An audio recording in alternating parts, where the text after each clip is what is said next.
We are back here on WLTH 1370 AM. That's 92.7 in the FM dial. It is June the 20th, 2025, 7:43 in the PM.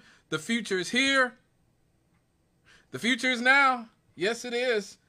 But as the saying goes, those who don't know the past are doomed to repeat it. So, being that yesterday was Juneteenth, it is important that we look back and celebrate such a vital part of the history of legacy Black Americans in this country. For some context, Juneteenth, celebrated on June 19th, marks the day in 1865 when enslaved African Americans in Galveston, Texas, were informed of their freedom more than 2 years after the Emancipation Proclamation was signed by President Abraham Lincoln on January the 1st, 1863. Wow. Some context: the Emancipation Proclamation declared freedom for enslaved people in Confederate states, but it really didn't have any effect on the lives of the people who were freed in places like Texas, because the Union did not have any, domain over, Southern Confederate states, so they couldn't enforce it. On June 19th, 1865, Union Major General Gordon Granger arrives in Galveston, Texas, and issued General Order Number 3, announcing that all enslaved people were free in accordance with the Emancipation Proclamation. This effectively marked the end of slavery in Texas, one of the last strongholds of the Confederate powers. Now, obviously, it's time to turn up. When brother came through, he turned up, and people wanted to have a good time. They were, I'm sure they were falling to their knees and thanking Jesus that they were finally free after this.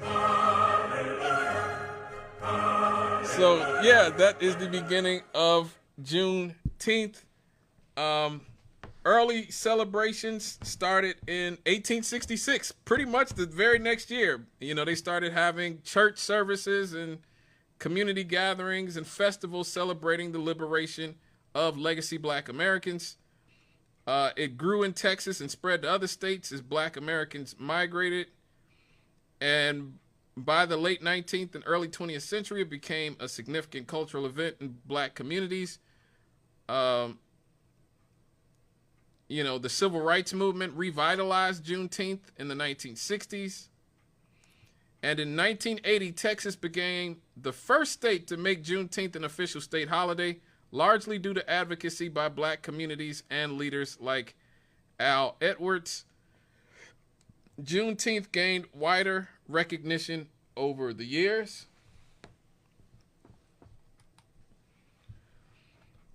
And on June 17th, 2021, President Joe Biden signed the Juneteenth National Independence Day Act, marking it as a federal holiday, the first new one since Martin Luther King Jr. Day in 1983. That followed increased the focus on racial justice in the post-George Floyd era. Now, me personally, maybe it's just me, I prefer Juneteenth when it was a Black community thing. Personally, I preferred it before it was a national holiday. Though I get it. It's important to remind America that America was not truly the land of the free and the brave and home of the brave, all that other nonsense, until Black people were officially free. Literally free. And that we literally had to be freed because we weren't free. I get that.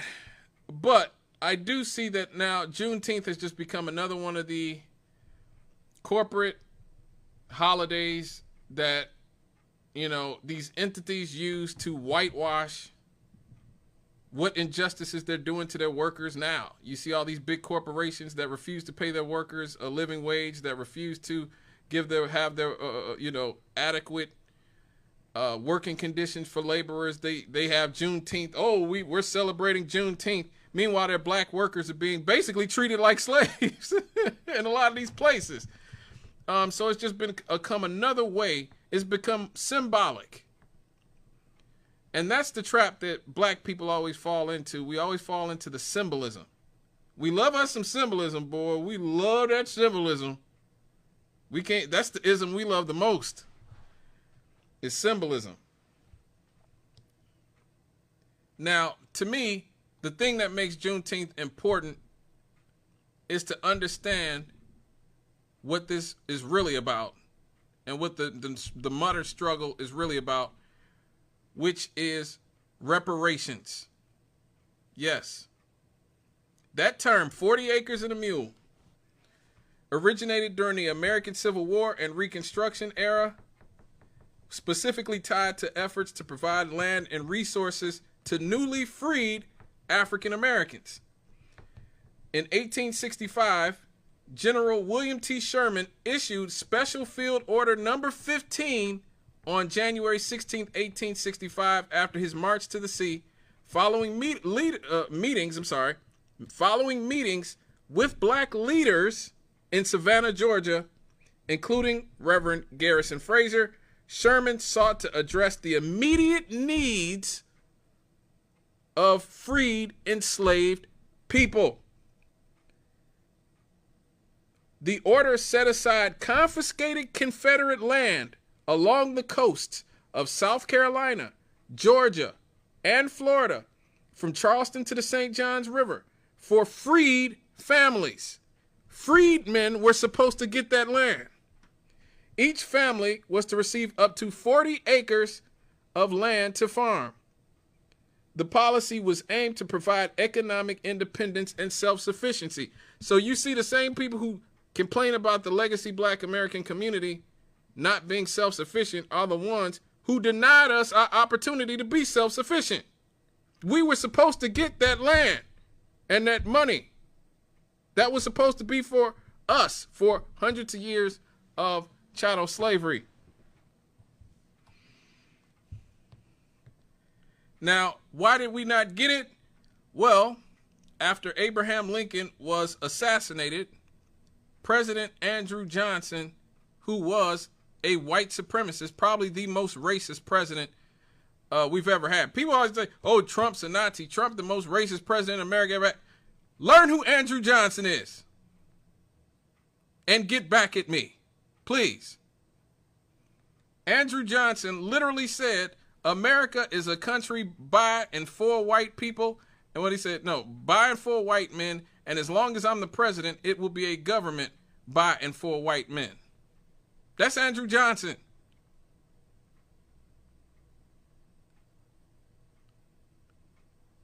You could really make the argument that all the problems that legacy black Americans have had over the past 150, 160 years now have been due to Andrew Johnson not doing what he was supposed to do, which was allocate that land for us to recover after hundreds of years of building this country with our slave labor. And so it's important to remember this. It really is.